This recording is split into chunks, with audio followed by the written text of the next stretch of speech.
Hello, everybody. Richard Hart here. I hope you heard about Sam Bankman-Fried's trial. He was convicted. He was found guilty on all charges. Now, this is in one way a vindication for all of the things that I've been promoting, where cryptocurrency was invented to get rid of middlemen. Don't pick up pennies in front of freight trains. Don't give your keys to somebody else. But in another way, it's actually a sad story for crypto. Because the bankruptcy, they're just selling the coins. So I don't know how that furthers cryptocurrency or helps the movement.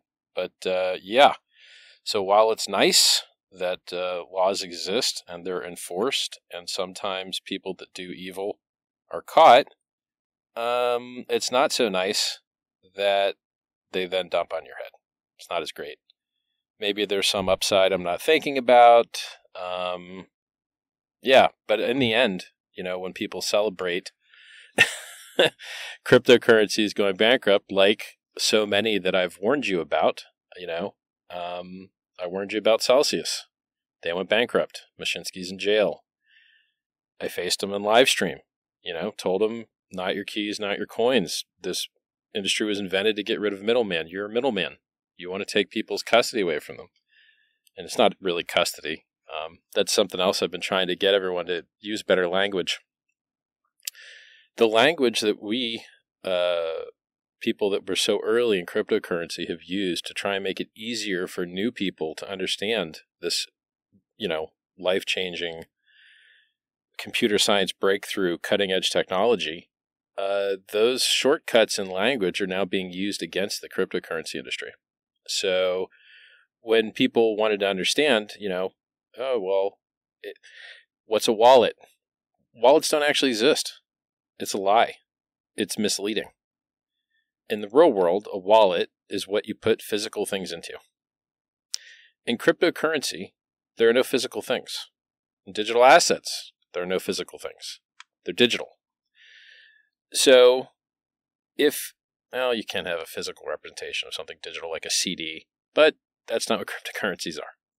So if you have a wallet, it's actually a keychain. And you can make a copy of your wallet, and it makes a copy of your keys. And that analogy holds. But the analogy with a normal wallet, can you make a copy of your wallet, and does your money get copied? Probably illegal. So, there's a difference between data and printed currency. There's a difference between data and coins. And so a centralized database that you know a key to is vastly different than having custody of something. Vastly different. And, the government is running into huge problems with misunderstanding. And it's screwing up their execution on the intention to write good rules or good law because they just don't understand the technology. And you guys are part to blame. Yeah, you guys. And even a little bit me. So I said, you heard me use the word custody a minute ago, and then I had to stop myself because you get used to these habits of imprecise language. You cannot custody a cryptocurrency. You can just know a key. And you can't even use that key to move coins, and there aren't coins, and they don't move. They're sitting in the same chain they always were. It's the same database. Database didn't change. You just updated some values in it. So there isn't any such thing as transfer. There isn't any such thing as custody. These are all mistakes of understanding that now are coming to bite the industry, and we have to do better. We have to educate better. So you do not have a wallet. You have a keychain. You cannot custody cryptocurrency. You can only know the key. And you can only update the database. That's it. And here's the funny part. You can't even update the database. The only people that can update the database are miners and validators. So unless you're a miner or validator, you can just ask nicely or maybe include a fee to somebody to include you in the database. Even knowing the keys doesn't allow you to update the database. So there's so many levels of misunderstanding. And it would be, if there wasn't such an attack on the industry, or if there wasn't so much misunderstanding, And if the misunderstandings weren't being used for evil, it wouldn't be that bad. But they are being used for evil. You know, Elizabeth Warren is in Congress saying that very bad dudes are raising hundreds of millions of dollars with crypto. And then the math gets checked. And no, actually, that was off by almost 100%. It was off by 99%. Yeah, so you just lied 100x to Congress.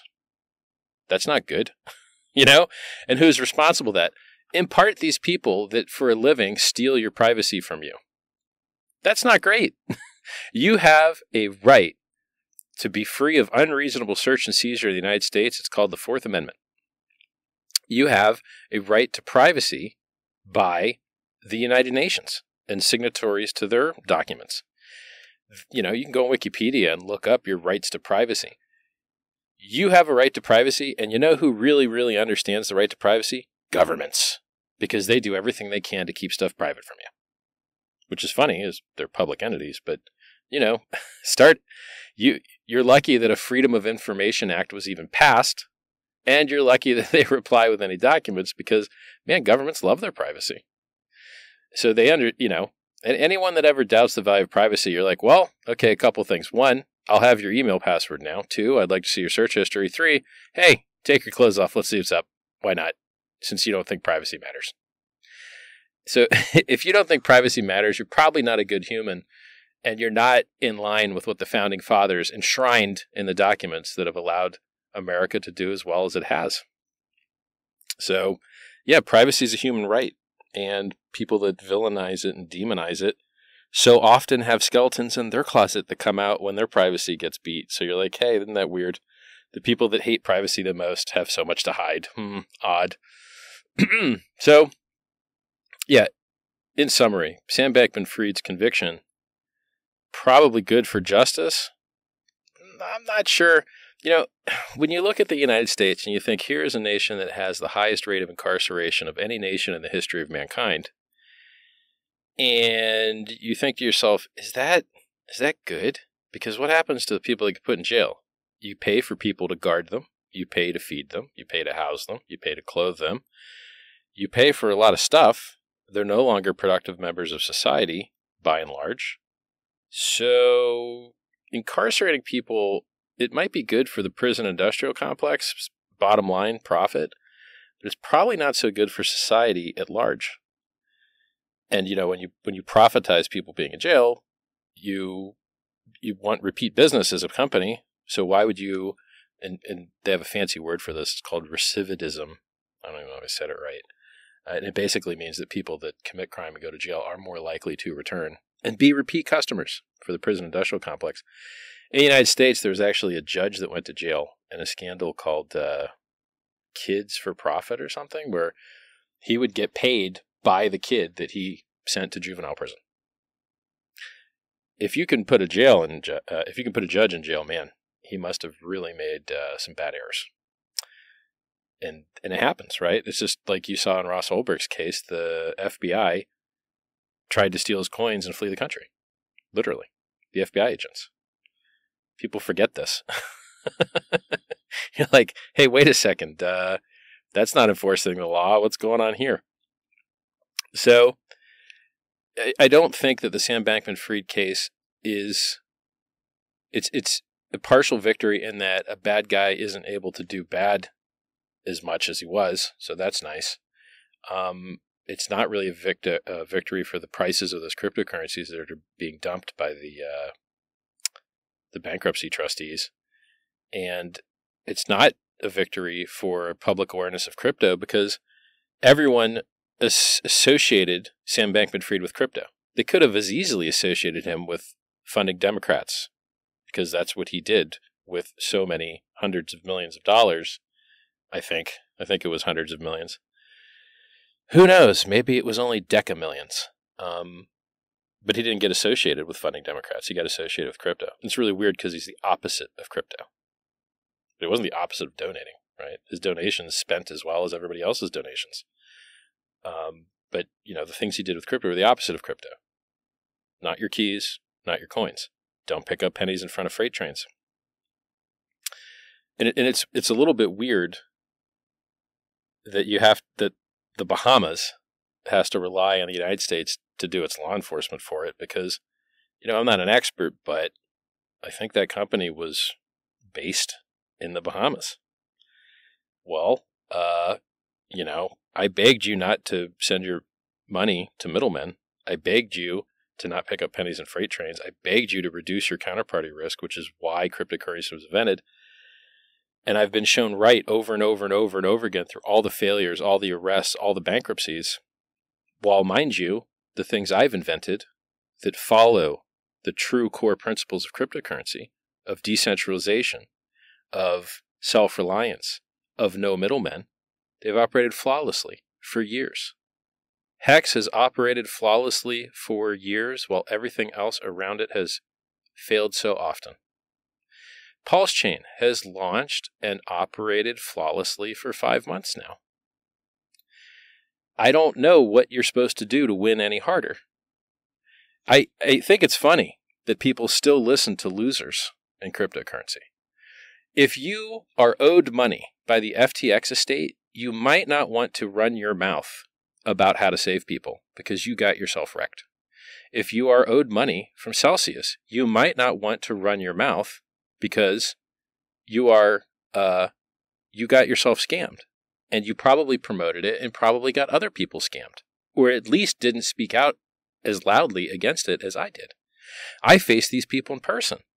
In person digitally. I faced Mashinsky live and explained to him how what he was doing is the opposite of why crypto was invented. I was right. He was wrong. And then the people that get listened to in this space are just wild. People listen to ex-convicts. I don't know, man.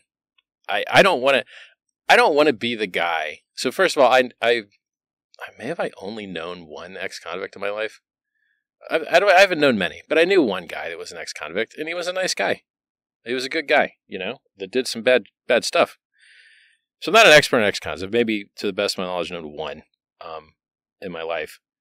But I think in general, if a person has done very bad things, you have to look out and watch out. I give you an example.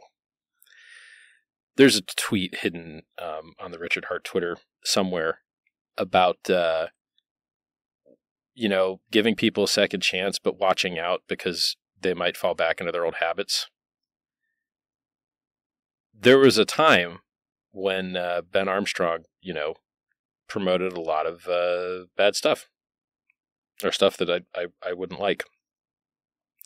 And then he kind of changed his tune and he stopped doing that.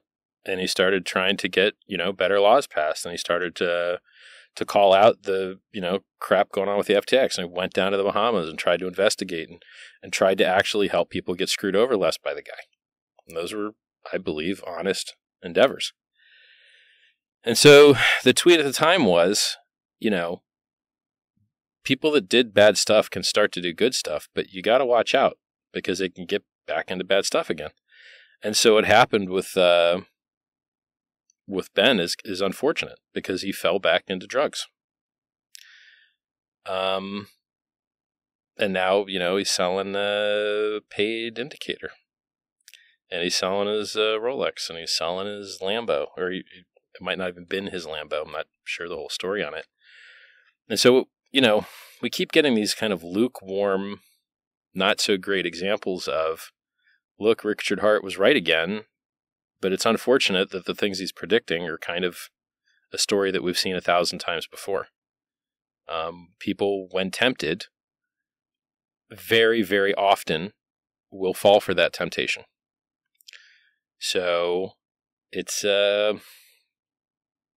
unfortunate. It's sad. And guess what, guys? I'm the rock.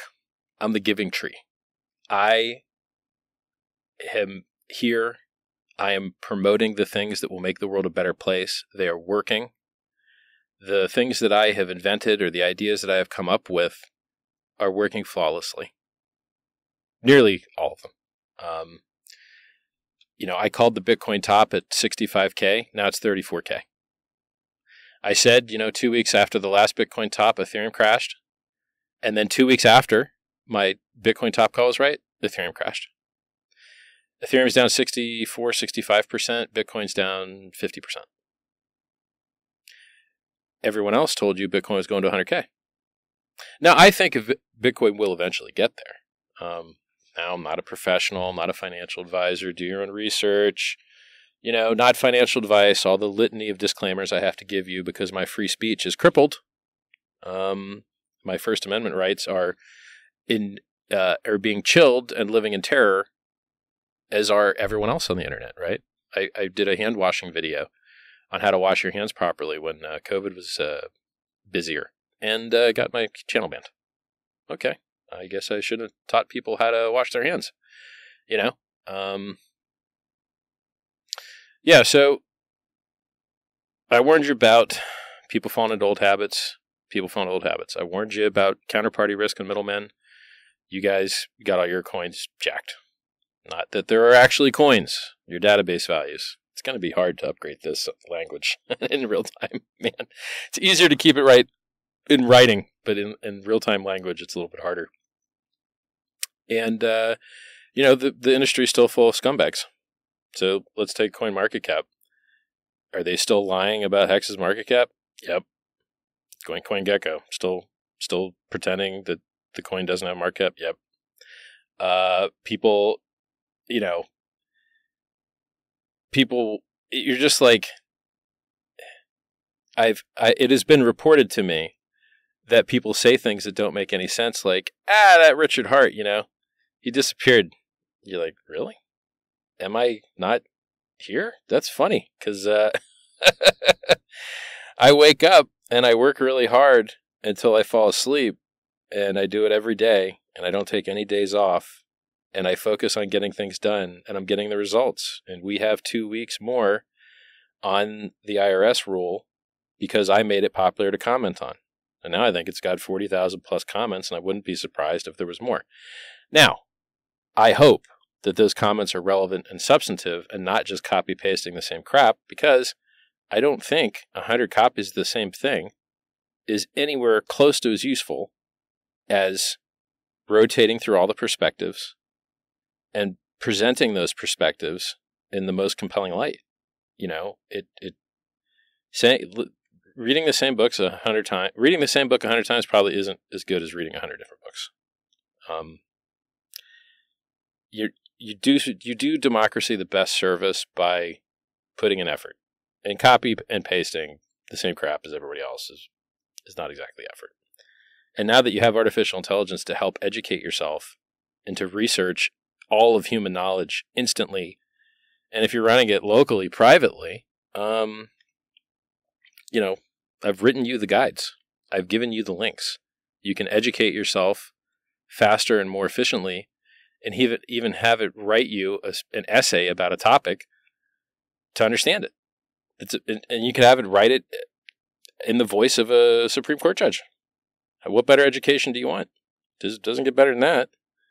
Unless you've got a real Supreme Court judge to educate in person. Maybe that's better. But those are in short supply. And by the way, as far as Supreme Court goes, thank goodness, we have checks and balances in the United States to maintain a functioning, effective government. It's up for debate how well that's working, but what I do know is that the SEC has lost 4 of its 5 last cases, and the Supreme Court has granted certiorari, if I'm saying it right, which basically means they're going to hear the case of another case with the SEC. So, and they were just found arbitrary and capricious for a second time. And the SB 121 rule against cryptocurrency, they were trying to pretend it wasn't a rule, so they didn't have to do notice and comment, and then they didn't have to, notify Congress in a certain way. You're just like, yeah, you guys got busted by the government accounting office, the GAO. Stop breaking the law. You write rules for a living. Follow the rules. And then they also, they lost their case against XRP, trying to claim that every XRP token was a security. The judge said, nope, that doesn't make any sense. These are blind purchases. They don't even know who they're buying from. Get out of here. And I think there was an article in the Wall Street Journal yesterday or the day before that just said, is Gary Gensler going to ever win a case? And, there's even somebody apparently buying television ads, 30 and 60-second television ads against Gary Gensler. I don't really understand the logic behind it. I don't think he's running for office. So what, are people not going to vote for him? I don't I don't really understand. I mean, hey, if you have money and a platform and you want to spread truth and you think that's truth, okay, it seems well within the First Amendment. But I'm not sure, I don't really know what the big upside is to convincing everyone that Gary Gensler isn't that good at his job. So, and then what? I don't get it. I don't know what the end game is there. So, we got Ben Armstrong kind of fell off the wagon. We got, which I hope, Ben, I hope it works out for you, man. I hope that, hope you're able to get it together. I've been very lucky. I've never had any problem with substances at all. Barely ever drink. Don't do drugs. It works for me. But what I want is to be more powerful. I want to make a difference in the world. I want to make an impact. I want to heal people. I want to help people. And being dizzy, it doesn't help. It doesn't help get that done. And funny enough, I don't need to ratchet up the humor with some confusion, I work just fine as is. I don't need to screw up the system. What else do we got going on? I try and tell people the truth even when it hurts, and it hurts me. So, I always wore a black shirt and, didn't spend any money on anything. And it wasn't really working for getting the word out, right? I got a self-help book I want people to read and improve their lives with. It's free. I've got things that I care about, politics. I've got videos on my political beliefs and how we can make the world better and how you should find things you agree on instead of just things that are different, which is the opposite of what the news does. The news is always looking for difference, never for commonality. And it hurts the democratic process, so I like ranked list voting. I like a lot of stuff. You should check out a guy called Vivek Ramaswarmy. He's got a weird name, but he's got some cool policies. And some of those policies, having a voting test. If you can't become an American without a test on American values and history, well, why are you allowed to screw up the democracy? You can't cut hair without a license. You can't do electrical work without a license. You can't do air conditioning work without a license. You can't drive without a license. So why are you allowed to screw up the democracy without a license? Now, there's a big risk, right? Whoever writes the test could format the test in a way that certain people just fail it. You could kind of cancel that out by getting the agreement of, different various demographics of people so that it could be a fair test. And by the way, if you're unable to create a fair test, then what is that test you're giving people for citizenship already? I'm curious. Just use the same test.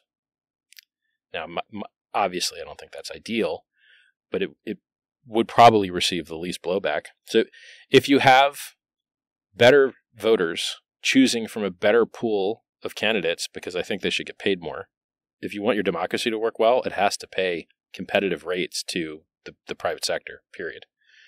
So if you have better candidates with better voters, with a better voting system using ranked lists, you should get better outcomes. And so Vivek, he has some of these similar ideas, which is insane because, no one's ever brought these ideas up that I've ever seen in a debate ever, Also, hey, a lot of people with weird names have won. So Obama won, weird name. So maybe Ramaswamy isn't that bad. Long story short, every day I wake up and I work until I go to sleep 7 days a week. I'm trying to make the world a better place. And I hope that you see through my actions how much I care about you and how much my eye is on the ball, on the things that I think will help your life the most. I don't live in the United States. I haven't lived in the United States since 2003. It's 20 years. But here I am out of the kindness of my heart trying to make it a better place. I don't have to do that. I don't have to spend my time trying to make democracy work better. I don't have to spend my time, making the recording that I'm making now. I don't have to do this, but I do it because I care. And it's making a difference. It's making an impact. It is working. And if I died right now, you might have noticed that go.hex.com is a collection of links to code that you can run a bunch of different ways. Why is that? Why is go.hex.com a collection of links to software that you can run? Because it's your choice. You choose what code you're going to run on your computer. You chose what people you're going to communicate with. You make all the choices. You have all the power, and you have all the privacy. Even if you want to be stupid and give your privacy away, you can't. There's no contact us form. There's no email. There's no phone number. There's no way for you to de-anonymize yourself. There's no way for you to throw your privacy in the garbage. There's no logs. There's no Google Analytics. You can double-click a zip file and run the code from your desktop. You can view the source online. You can go to IPFS and see the hash of the compiled source and see it on different gateways, or run your own gateway or access it natively on the IPFS network. You can, there's so many ways that you get to be in control. And why is that important? Because if I die and hex.com goes offline and pulsechain.com goes offline, it doesn't matter.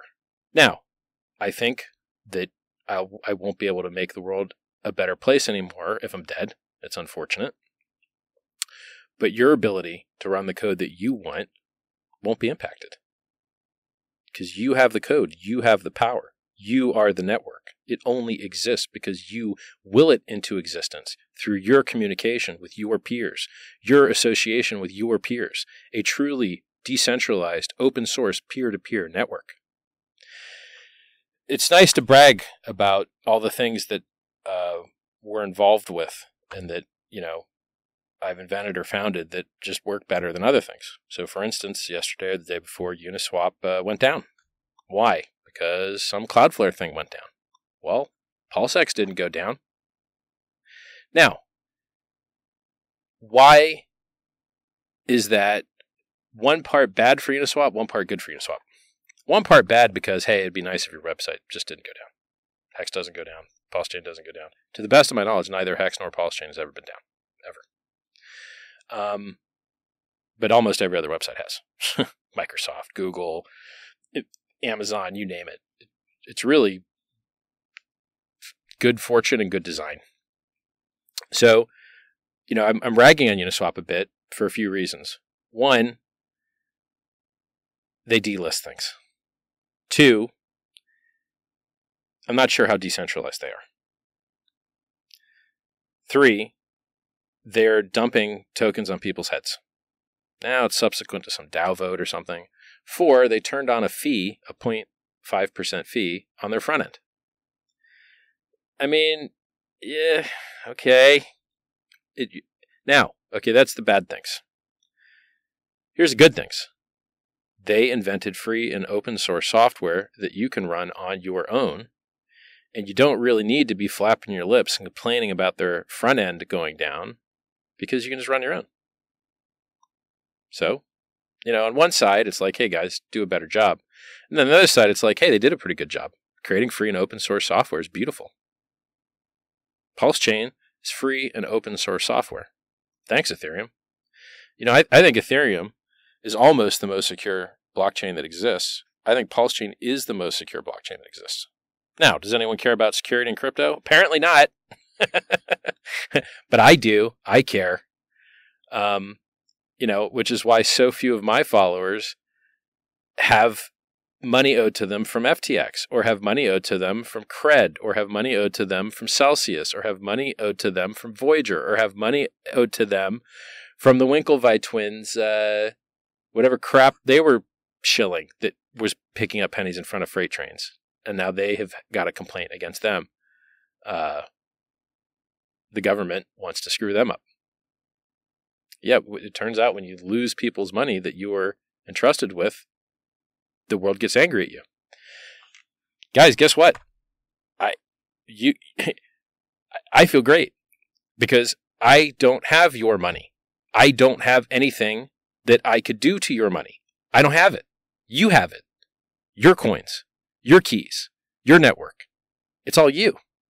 That's the difference between free and open source software in the blockchain and centralized companies and scams. And why are you having to beg people to do stuff for you? That's the opposite of why crypto exists.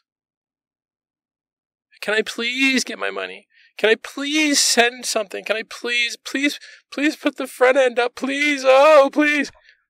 Guys, cryptocurrency was invented to empower you, to give you the power to disempower these disgusting middlemen. Middlemen that remove your privacy, remove your freedom, restrict you, control you. All the opposite of the Fourth Amendment. And by the way, we have other rights. We don't just have a right to be free of unreasonable search and seizure.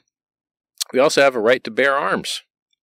Well, if weapons technology is considered arms, and if encryption itself is considered weapons technology, well, you could make the argument that cryptocurrency is protected under the Second Amendment. Now, I haven't seen anyone make that argument, but I don't know why. Here's another thing. You've got a right to contract. One of the few things that everyone agrees that the government really should be concerned with and really should be doing is enforcing contracts between people. You have a right to contract. I believe it was enshrined in a case called Lochner, L-C-H-N-E-R, but, don't quote me on it because I'm just doing this stream of consciousness. I don't have any internet in front of me. You've got a right to freedom of movement. You've got a right to freedom of association. Blockchains are peer-to-peer networks that are association. You've got a right to freedom of speech. Blockchains are speech. You're just speaking data to other people, your peers, and you're making it public. Things that you're going to make public have a higher degree of protection against censorship. So if the government seizes property from you that was going to be made public, and you notify them that they're violating that law, you can receive financial compensation in return. And this has happened. But if you don't notify them and they didn't know they were violating that rule, then they won't be found guilty and you won't get paid.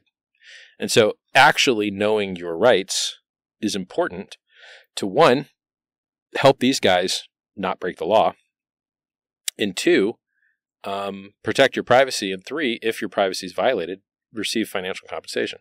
Now, you'll find these links on the Richard Hart Twitter. What else? So there's all these rights that you have that are being trampled on, and the most effective way that you can fight back, the most affordable and effective way that you can fight back, is to submit relevant and substantive comments to proposed rules. It makes a difference. And if you look at it abstractly, if part of the problem with the governments of the world right now is that there's too much regulation and it cripples progress, well, the regulators also have regulations that cripples rulemaking. And so the heavier their load, the harder it is for them to make rules, whether they be good or bad. And you might say that that could counterplay, how else are you supposed to counterplay a bad rule other than commenting? Because if the founding fathers knew that there was an unelected fourth branch of government that had millions of employees, very highly paid employees, that were not elected, these are not the judicial branch, they are not the legislative branch, but they're writing law. You're like, well, guys, it's kind of a violation of due process and the separation of powers doctrine if the people writing laws aren't legislators. That's what legislators' jobs are.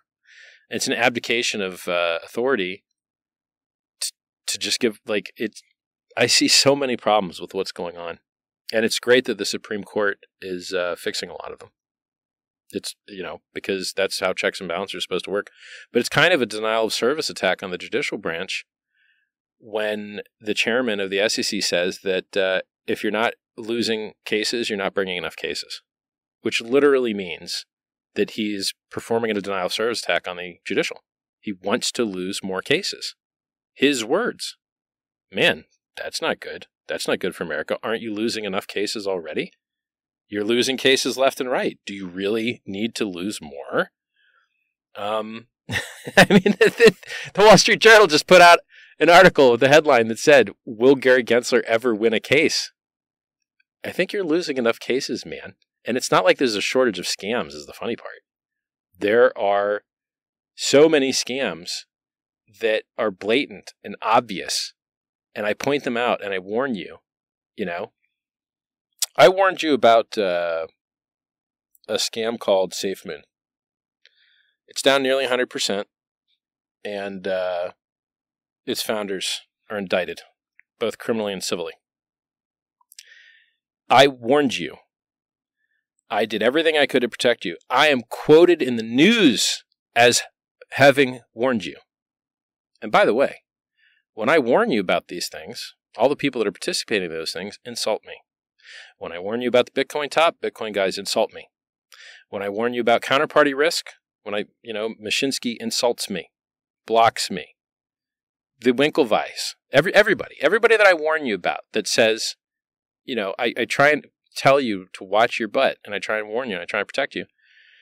I eat personal harm from doing that. And so I don't know what else I can do to try and make a difference, to try and make an impact. I'm doing everything I can. I'm working at 100% capacity to try and make the world a better place. I hope that one day more people will know what I've done and what I'm doing. And it's sad that the people that they get so many eyes and ears are disgusting scammers. People that represent centralized companies, people that have promoted centralized companies, people that have got their followers wrecked, ex-cons, you name it. I hate making fun of ex-cons, but it's not good, man. But look, we got our 2 weeks. We got 10 days left on the IRS comments. We got maybe, 70, 75 days left on FinCEN comments. We've got things going on in Australia and the EU that need comments. If you really want to make an impact in the world, I hate to brag it to you, writing comments is going to be a large part of your life for the foreseeable future. And hey, here's the good news. Instead of whining and crying to people that don't matter, you can whine and cry to people that do matter. And then you can copy paste your whining and crying with some modifications to the next thing that matters.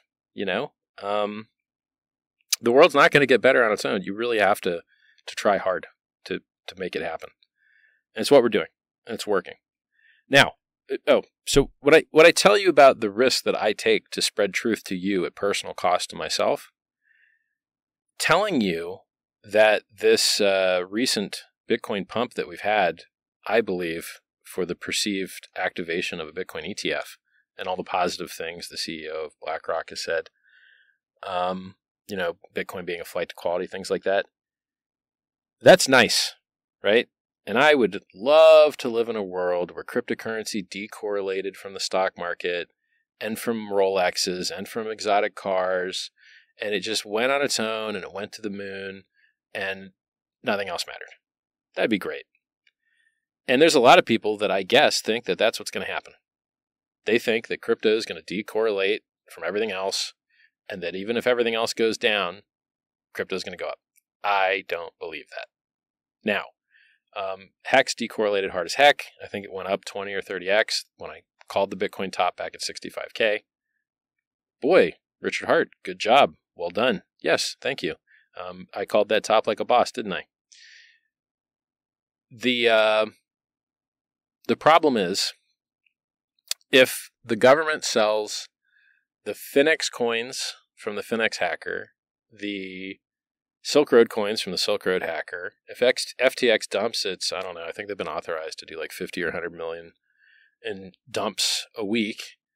And if Mt. Gox coins come out, which let's just be serious, Mt. Gox coins have been sitting in the Japan trustee for so long now that it will be hard to believe when they actually do come out. And it will be a travesty of justice if they never come out.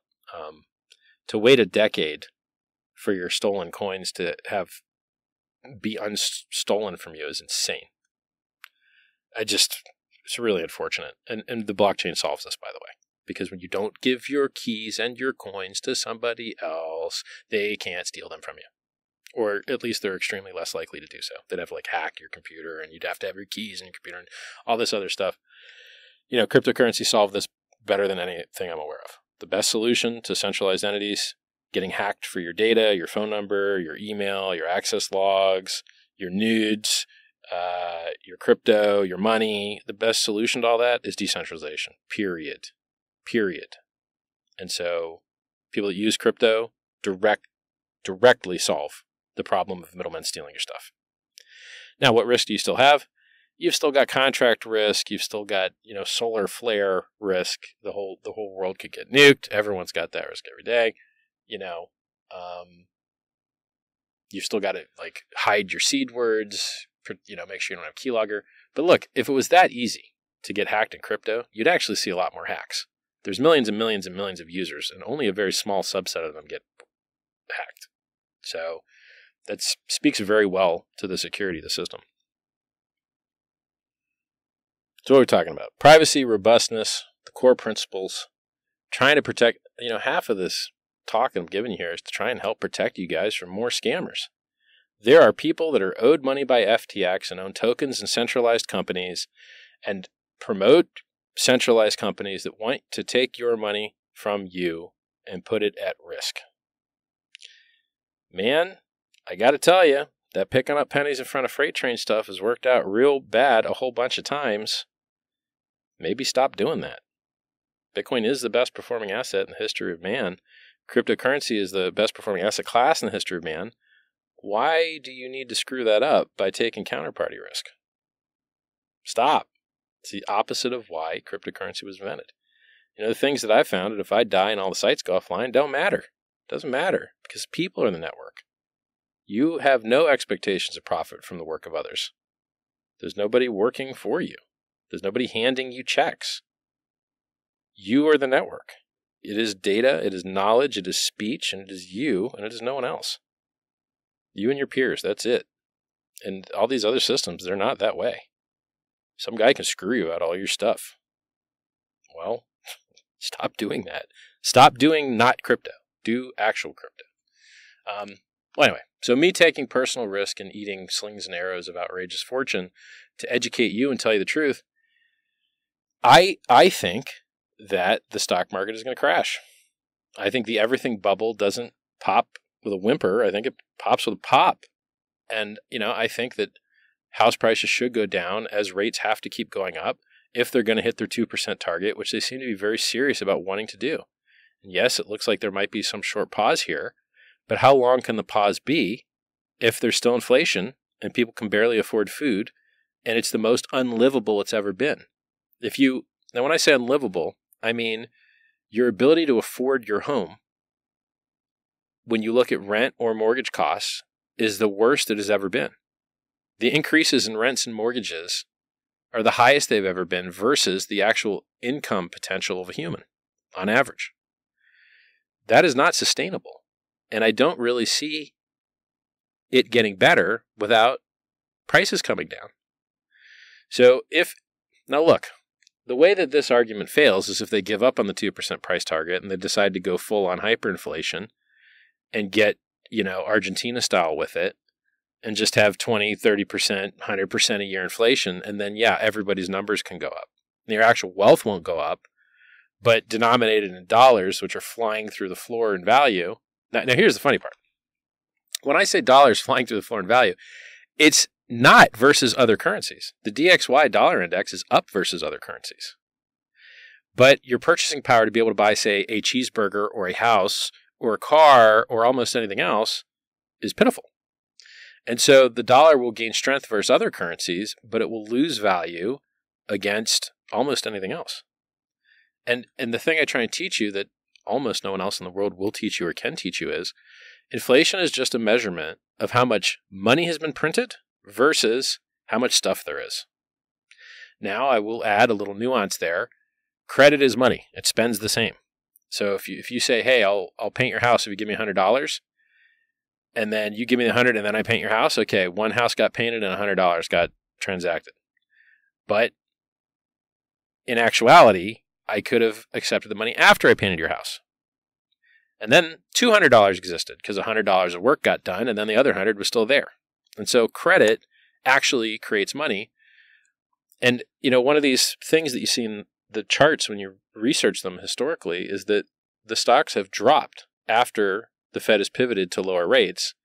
And the Fed has usually pivoted to lower rates because the credit markets have frozen. And the credit markets have frozen because why would they lend to you at, 2 or 3% or 5% or 6% or whatever when they could just wait a couple months and lend it to the government for more with no counterparty risk?